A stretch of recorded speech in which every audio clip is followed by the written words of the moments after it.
Okay, so about a week ago, I posted this beautiful Minecraft house on my community page to see if we could get some genuine reactions, and for some people this was quite triggering. Why must you subject my eyes to this torture? But unfortunately, this is only the beginning. So if you are new to the channel, my name is Jeracraft, and as a Minecraft builder, I always like to challenge myself with the next big project. But today, that challenge will go a step further, because we're going to attempt an epic Minecraft build using nothing but the worst blocks in the entire game. Now, I have done my research on this slightly controversial topic through countless videos, Reddit pages, and even got you guys to vote on your least favorite blocks. The one with the arrow looks pretty bad. Yeah, this thing looks terrible, but I'm not saying these blocks are completely useless, as most of them have their own unique functions. But when it comes to building a house, people just need to stop. Please just stop. Either way, this could be the worst idea for a Minecraft video I've ever had, but we are going to build everything from the landscape to the trees to the buildings themselves using these blocks. So without further ado, let's begin today's adventure.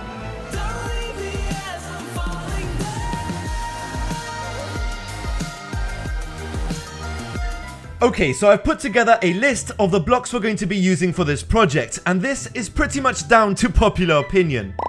Let's just say you guys have not made this easy. So starting off with the worst blocks on the list, we have magenta glazed terracotta, sponge and wet sponge. Pretty disgusting looking blocks, followed by gold, emerald and diamond, and for some reason slime block. I mean, I think slime is one of the nicest looking blocks on this list. I'm just not sure what we're going to be using this for. We also have dirt, coarse dirt and pod stool, followed by diorite together with granite. And finally, we have purple blocks as well as chorus plants. I don't even think we can use chorus plants for an actual build, but either way, let me just say, this has to be the worst combination of blocks for a Minecraft build I've ever seen myself use. I mean, guys, just think about this for a second. We have what? Brown colored blocks, yellow, pink, white, and shocking green. I honestly cannot think of a worse choice of colors for this project. But I do think it's time we get the ball rolling, so say goodbye to the beautiful default landscape and say hello to the all-new dirt, coarse dirt, pod stool, granite wasteland. I mean, seriously, it's not that bad. Of course, I did build this using World Painter, and honestly, I think this is our best choice of blocks when it comes to building the landscape.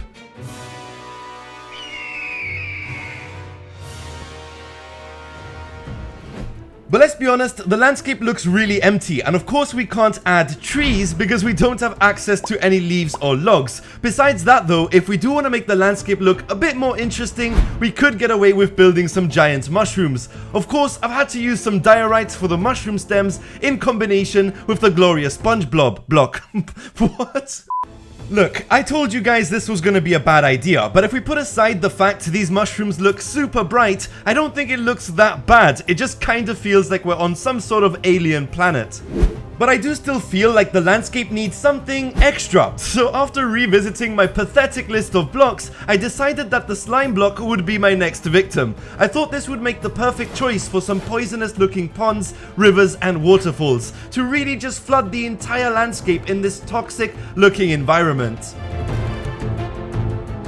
Unfortunately though, the slime block creates this very grid-like texture, which I absolutely hate. But besides that, I actually think this looks pretty epic, surprisingly anyway. Plus, it's also reflective using shaders, which does make for a bit more realism.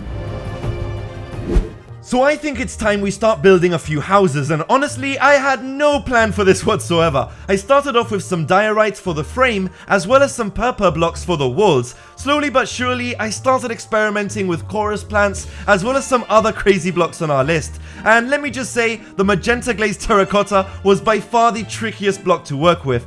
But if we're actually smart on how we place them, we might actually create some pretty decent looking patterns. And as for the diamond block, well, just be subtle, and by subtle, I mean just one block and not two. I think when you start building walls out of this stuff, things just start looking a bit crazy.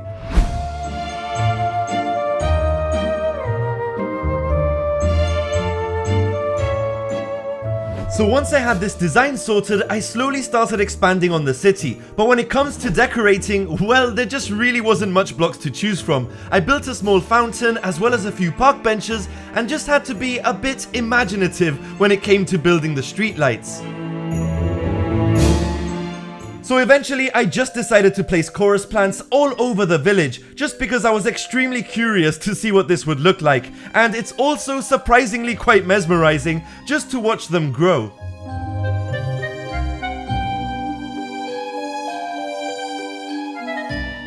The entire point of this project is just to make this build look as good as possible despite the limited block choices, and honestly I really like how this is going. The build just has this very mysterious, magical, yet creepy aspect to it. Now don't get me wrong, these blocks still look terrible, okay? So don't you dare build this. I'm telling you now, it's horrible, it looks disgusting, and I promise I'm gonna hunt you down. So anyway, we're gonna continue our way up to the very top of this valley. I actually designed the landscape this way so that we can easily build a spiraling path to the top, while of course decorating everything as much as possible, placing street lamps, chorus plants, buildings. I mean, if you haven't noticed already, I did create this center platform so that we can build something extra epic, or in other words, as you guys know, my get carried away spot. But first of all, we have to build a nice detailed bridge right across to the center. I mean, when it comes to using these blocks, I think the more detail, the better. We just need to drown out the fact they look disgusting. Although, I've actually contradicted myself by placing more than one gold block beside each other. I did specifically say, I mean, just one block and not two. But besides that, I think this is looking pretty good. Now, I honestly had no idea what I was trying to achieve with this next build, but I do know for a fact I just wanted to let my imagination run free. I think we spent a lot of time building realistic castles, cities, and sometimes it's just nice to experiment and design something unique and slightly out of this world. Now that's not to say that this design was easy, as I made several changes across days and days of building, and yes, of course I got carried away. Even before finishing the tower, I ended up branching downwards to a second diagonal bridge, further expanding the city across the top of the valley. And finally, I got around to decorating the top of the tower with a tribute to some not so loved Minecraft blocks: gold, emerald, and diamond. I have to admit, throughout the making of this project, there were times where I was just about to throw in the towel, but now that it's done, I'm definitely glad I stuck with this crazy idea.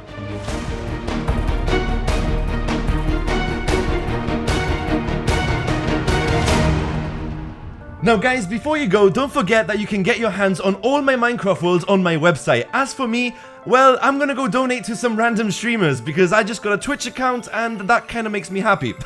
So thank you guys for watching, and I will catch you in the next one. Your next video, I'll be using all the worst blocks and to make an epic Minecraft build. Oh, I know that. I actually hardcore lurker in your videos. Dude, seriously, that is amazing. I seriously love your Kingdoms of Grey Maiden. Like, that's crazy. Like, just the whole story, how you started out and then what you eventually did. It's just, I don't know how you did it. I don't know.